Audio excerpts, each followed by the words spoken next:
Hello friends, स्वागत है आप सभी का आपके ही प्यारा सा YouTube channel PK teaching star में। आशा करते हैं आप लोग बहुत ही अच्छे होंगे और अपने पढ़ाई को जारी रखे होंगे। तो चलिए दोस्तों, आज की क्लास में हम लोग देखते हैं पॉलिटिकल साइंस का वीवीआई ऑब्जेक्टिव क्वेश्चन, जो कि एग्ज़ाम में कई बार पूछा जा चुका है।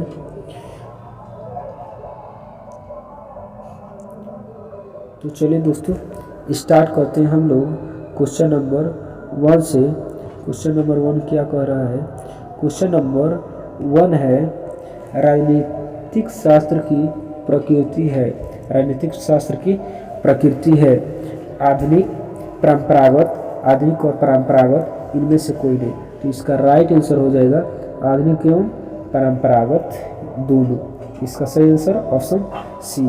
क्वेश्चन नंबर 2 है, राजनीतिक शास्त्र के जनक कौन था? यानी कि राजनीतिक शास्त्र जो है इसके पिता कौन थे? अरस्तु, प्लेटो, कौटिल्य कि गार्डनर? इसका सही आंसर हो जाएगा ऑप्शन ए, अरस्तु।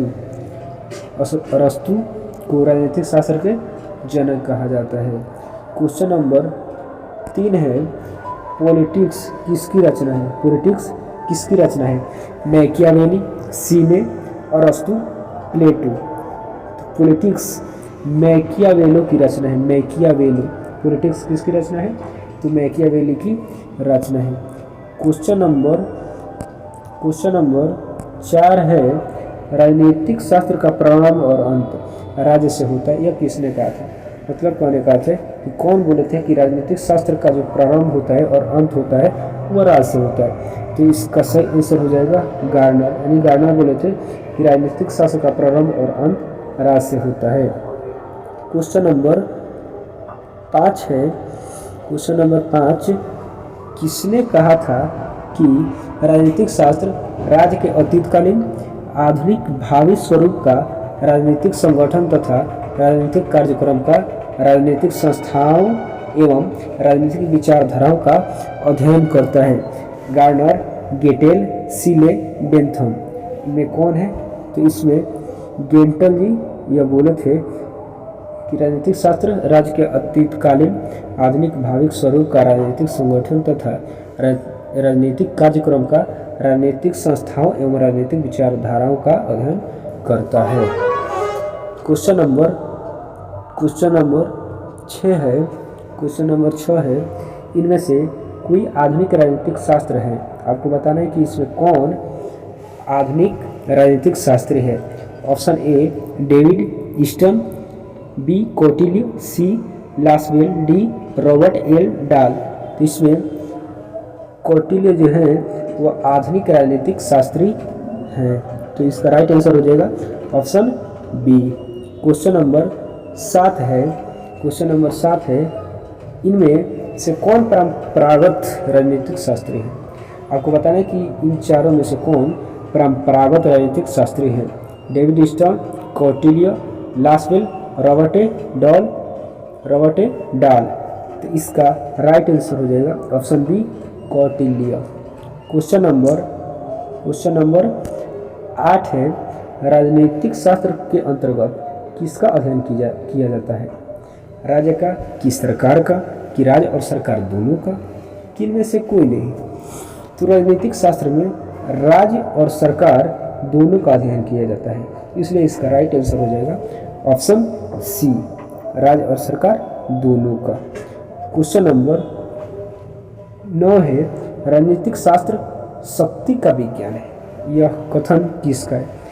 यानी कौन बोले थे कि जो राजनीतिक शास्त्र है वो शक्ति का विज्ञान है? कैटलिन, रॉबर्ट, रॉल्सन कि लासवेल? तो इसमें जो रॉबर्ट जी है वही बोले थे कि राजनीतिक शास्त्र शक्ति का विज्ञान है, तो इसका राइट आंसर हो जाएगा option B, Robert. Question number 10 है। क्वेश्चन नंबर 10 है कि निम्नलिखित में से कौन आधुनिक राजनीतिक विज्ञान के विचारक नहीं है? निम्न में जो है इनमें से कौन ऐसे व्यक्ति हैं जो आधुनिक राजनीतिक विज्ञान के विचारक नहीं हैं? ऑप्शन है डेविड ईस्टन, आमंड, लासवेल, अरस्तु? तो इसका राइट आंसर हो जाएगा ऑप्शन डी, अरस्तु। अरस्तु जो है वो आधुनिक राजनीतिक विज्ञान के विचारक नहीं है। क्वेश्चन नंबर 11 है मूल्यों का आधिकारिक आवंटन ही राजनीतिक व्यवस्था है। यह कथन किसका है? यानी कहने का अर्थ है कि कौन बोले थे कि मूल्य का आधिकारिक आवंटन ही राजनीतिक व्यवस्था है? Option A David Easton, B Almond व Powell, option C Robert Dahl, option D Leo Strauss. तो इसका राइट आंसर हो जाएगा option A David Easton. Question number 12 है राजनीतिक शास्त्र में व्यवहारवाद शब्द का प्रयोग सर्वप्रथम किसने किया था? आपका ऑप्शन है वासवी, हॉवर्ड टिंगस्टन, ग्राहम वलास, ए.एफ. वेटले। तो इस क्वेश्चन का राइट आंसर हो जाएगा हॉवर्ड टिंगस्टन। हॉवर्ड टिंगस्टन ने व्यवहारवाद शब्द का प्रयोग सर्वप्रथम किए थे। तो इसका right answer option B. Question number 13 है अमेरिकी पॉलिटिकल साइंस एसोसिएशन के वार्षिक अधिवेशन की अध्यक्षता किसने की थी? डेविड ईस्टन ने, मलफोर्ड जी सिगली ने, रॉबर्ट डहल ने की हेराल्ड लासवेल ने। तो इस क्वेश्चन का राइट आंसर हो जाएगा ऑप्शन ए डेविड ईस्टन ने। क्वेश्चन नंबर 14 है 1969 में उत्तर व्यवहारवाद का आरंभ किसके वक्तव्य से माना जाता है? आपका ऑप्शन है David Easton, Graham Wallas, Gabriel Almond की लियो स्ट्रास। तो इस क्वेश्चन का राइट आंसर हो जाएगा option A David Easton. David Easton ने 1969 में उत्तर व्यवहारवाद का आरंभ वक्तव्य से किए थे। क्वेश्चन नंबर 15 है संरचनात्मक कार्यात्मक उपागम किसके नाम के साथ संबंधित है? यानी जो संरचनात्मक कार्यात्मक उपागम जो है यह किसके नाम से संबंधित है? आपका ऑप्शन है अमांड व Powell, David Easton, O R Young की रॉबर्ट डहल।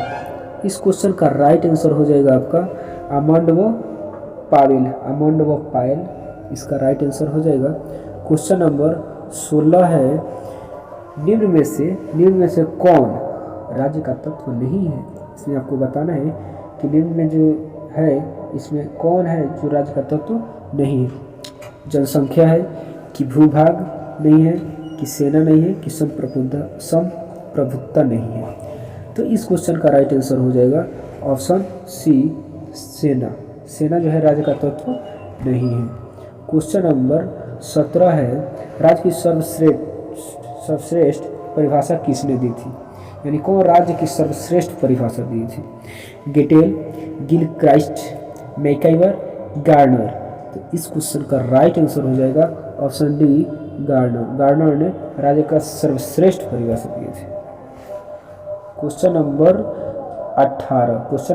18 है राज्य धरती पर ईश्वर का अवतरण है। यह कथन किसका है? यानी कौन बोले थे कि राज्य जो है वह धरती पर ईश्वर का अवतरण है? आपका ऑप्शन है मार्क्स, हीगल, प्लेटो, मिल। तो इस क्वेश्चन का राइट आंसर हो जाएगा ऑप्शन बी हीगल ने कहा था कि राज्य धरती पर ईश्वर का अवतरण है।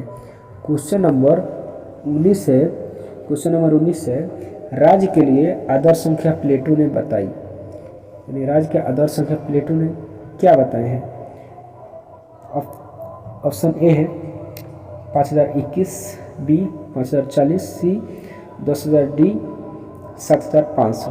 तो इस क्वेश्चन का राइट आंसर हो जाएगा 5040। क्वेश्चन नंबर 20 है राज्य का सबसे महत्वपूर्ण तत्व कौन है? राज्य का सबसे महत्वपूर्ण तत्व निम्नलिखित में से कौन है?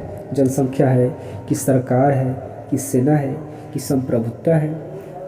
तो इसमें इस ऑप्शन में आपका हो जाएगा ऑप्शन डी संप्रभुत्ता इसका राइट आंसर। ओके, आगे बढ़ते हैं। क्वेश्चन नंबर 21 है राज्य की उत्पत्ति का सबसे प्राचीन सिद्धांत कौन है? यानी राज्य की उत्पत्ति का सबसे प्राचीन सिद्धांत आपको बताना है कि कौन है। विकासवादी सिद्धांत है कि दैवीय उत्पत्ति का सिद्धांत है कि बल या शक्ति है या विकासवादी। तो इस क्वेश्चन का राइट आंसर हो जाएगा ऑप्शन बी, दैवीय उत्पत्ति का सिद्धांत। क्वेश्चन नंबर 22 है। क्वेश्चन नंबर 22 कह रहा है कि सामाजिक समझौता के सिद्धांत का कौन समर्थक नहीं था? यानी सामाजिक समझौता के सिद्धांत का कौन समर्थक नहीं था? ऑप्शन है हॉब्स, मैकावियर, लॉक कि रूसो। तो इसका राइट आंसर हो जाएगा ऑप्शन बी, मैकावियर। यानी मैकावियर सामाजिक समझौते के सिद्धांत का समर्थक नहीं था। क्वेश्चन नंबर 23 है, विकासवादी या ऐतिहासिक सिद्धांत का प्रमुख तत्व नहीं है। यानी बताना है कि इनमें में कौन ऐसा है जो विकासवादी या ऐतिहासिक सिद्धांत का प्रमुख तत्व नहीं है। रक्त संबंध, बल, ईश्वरीय प्रेरणा या धर्म। तो इस क्वेश्चन का राइट आंसर हो जाएगा ऑप्शन सी, ईश्वरीय प्रेरणा। ईश्वरीय प्रेरणा ऐतिहासिक सिद्धांत का प्रमुख तत्व नहीं है। Question number 24। क्वेश्चन नंबर 24 कह रहा है कि राज्य जीवन के लिए अस्तित्व में आया है। यह किसका कथन है? यानी कौन बोले हैं कि राज्य जो है यह जीवन के लिए अस्तित्व में आया है? अरस्तु बोले हैं कि प्लेटो बोले हैं कि सुकरात बोले हैं कि थ्रेसिमेकस बोले? इस क्वेश्चन का राइट आंसर हो जाएगा ऑप्शन ए, अरस्तु। यानी कि अरस्तु बोले हैं।